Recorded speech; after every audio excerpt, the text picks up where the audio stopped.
देश भर में लौह पुरुष सरदार वल्लभ भाई पटेल की 145वीं जयंती बड़े ही धूमधाम से मनाई जा रही है और इसी के तहत सुबह ही प्रधानमंत्री नरेंद्र मोदी ने गुजरात के केवड़िया पहुंचे, जहां स्टैच्यू ऑफ यूनिटी की पूजा अर्चना के बाद पुष्पांजलि अर्पित की।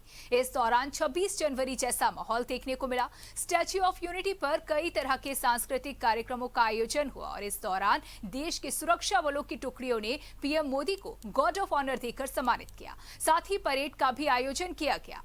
कार्यक्रम में सीआरपीएफ, आईटीबीपी समेत कई सुरक्षा बलों के जवानों ने हिस्सा लिया। साथ ही पीएम मोदी ने जवानों से लेकर कार्यक्रम में मौजूद सभी लोगों को एकता की शपथ दिलाई। शपथ दिलाते वक्त पीएम मोदी ने कहा कि एकता ही सबसे बड़ी ताकत है।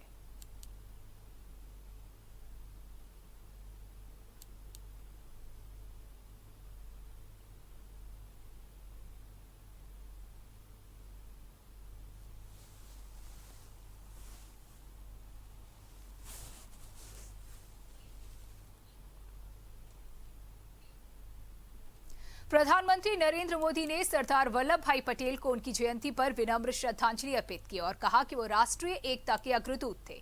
पीएम मोदी ने कहा कि राष्ट्रीय एकता और अखंडता के अग्रदूत लौह पुरुष सरदार वल्लभ भाई पटेल को उनकी जन्म जयंती पर विनम्र श्रद्धांजलि। इस दौरान क्या कुछ उन्होंने कहा, आइए सुनते हैं। देश की सैकड़ों रियासतों को, राजे रजवाड़ों को एक करके देश की विविधता को आजाद भारत की शक्ति बनाकर सरदार पटेल ने हिंदुस्तान को वर्तमान स्वरूप दिया। 2014 में हम सभी ने उनके जन्मदिन को भारत की एकता के पर्व के रूप में मनाने की शुरुआत की थी। इन 6 वर्षों में देश ने गांवों से लेकर महानगरों तक, पूरब से पश्चिम तक, कश्मीर से कन्याकुमारी तक सभी ने एक भारत श्रेष्ठ भारत के संकल्प को पूरा करने का प्रयास किया है। आज एक बार फिर यह देश मां भारती के महान सपूत को, देश के लौह पुरुष को श्रद्धा सुमन समर्पित कर रहा है। आज एक बार फिर यह देश सरदार पटेल की इस गगनचुंबी प्रतिमा के सानिध्य में, उनकी छाया में देश की प्रगति के महायज्ञ का अपना प्राण दोहरा रहा है। साथियों, ये भी अद्भुत संयोग है कि आज ही महर्षि वाल्मीकि जयंती भी है। आज हम भारत की जिस सांस्कृतिक एकता का दर्शन करते हैं, जिस भारत को अनुभव करते हैं, उसे और जीवंत और ऊर्जावान बनाने का काम सदियों पहले आदि कवि महर्षि वाल्मीकि ने ही किया था। भगवान राम के आदर्श, राम के संस्कार अगर आज भारत के कोने कोने में हमें एक दूसरे से जोड़ रहे हैं, तो इसका बहुत बड़ा श्रेय भी महर्षि वाल्मीकि जी को ही जाता है।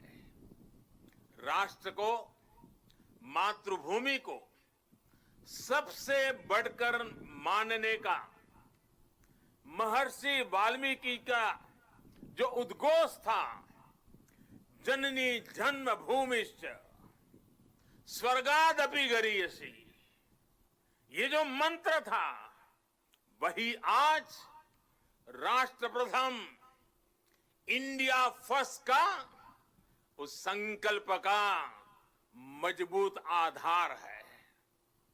मैं सभी देशवासियों को महर्षि वाल्मीकि जयंती के भी हृदय से हार्दिक शुभकामनाएं देता हूं। साथियों, आत्मनिर्भर देश ही अपनी प्रगति के साथ साथ अपनी सुरक्षा के लिए भी आश्वस्त रह सकता है।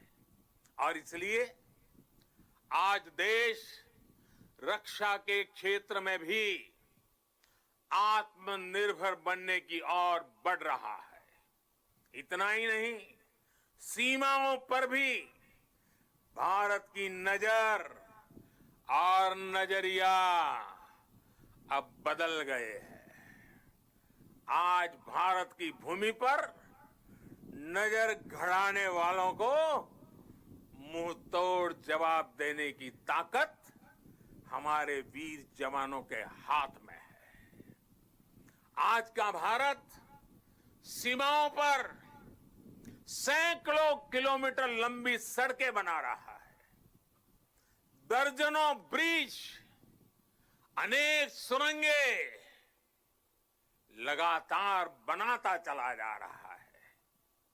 अपनी संप्रभुता और सम्मान की रक्षा के लिए आज का भारत पूरी तरह सज्ज है, प्रतिबद्ध है, कटिबद्ध है, पूरी तरह तैयार है। कई ऐसी चुनौतियां भी हैं जिसका सामना आज भारत और पूरा विश्व कर रहा है। बीते कुछ समय से दुनिया के अनेक देशों में जो हालात बने हैं, जिस तरह कुछ लोग आतंकवाद के समर्थन में खुल करके सामने आ गए हैं, वो आज मानवता के लिए, विश्व के लिए, शांति के उपासकों के लिए एक वैश्विक चिंता का विषय बना हुआ है। आज के माहौल में दुनिया के सभी देशों को, सभी सरकारों को, सभी पंथों को आतंकवाद के खिलाफ एकजुट होने की सबसे ज्यादा जरूरत है। शांति, भाईचारा और परस्पर आदर का भाव ही मानवता की सच्ची पहचान है। शांति, एकता और सद्भाव वही उसका मार्ग है। आतंकवाद, हिंसा से कभी भी किसी का कल्याण नहीं हो सकता। भारत तो पिछले कई दशकों से आतंकवाद का भुक्तभोगी रहा है, पीड़ित रहा है। भारत ने अपने हजारों वीर जवानों को खोया है, अपने हजारों निर्दोष नागरिकों को खोया है, अनेक माताओं के लाल खोए हैं, अनेक बहनों के भाई खोए हैं। आतंकी पीड़ा को भारत भली भांति जानता है।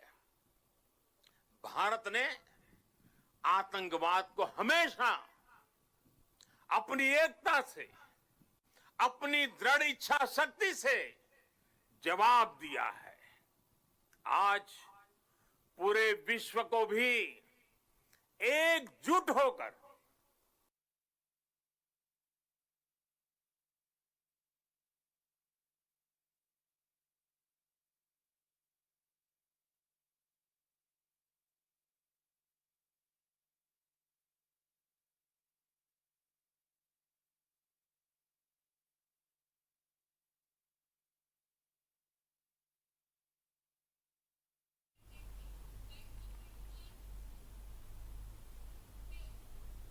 तो गुजरात के केवड़िया पहुंचे थे प्रधानमंत्री नरेंद्र मोदी, जहां उन्होंने सरदार वल्लभ भाई पटेल को श्रद्धांजलि अर्पित की, पुष्पांजलि अर्पित की, नमन किया उन्हें। बताने की 145वीं जयंती का ये मौका, जिस पर ये खास कार्यक्रम केवड़िया में आयोजित किया गया। देखते रहिए जेएमटी न्यूज, जल्द लौटेंगे।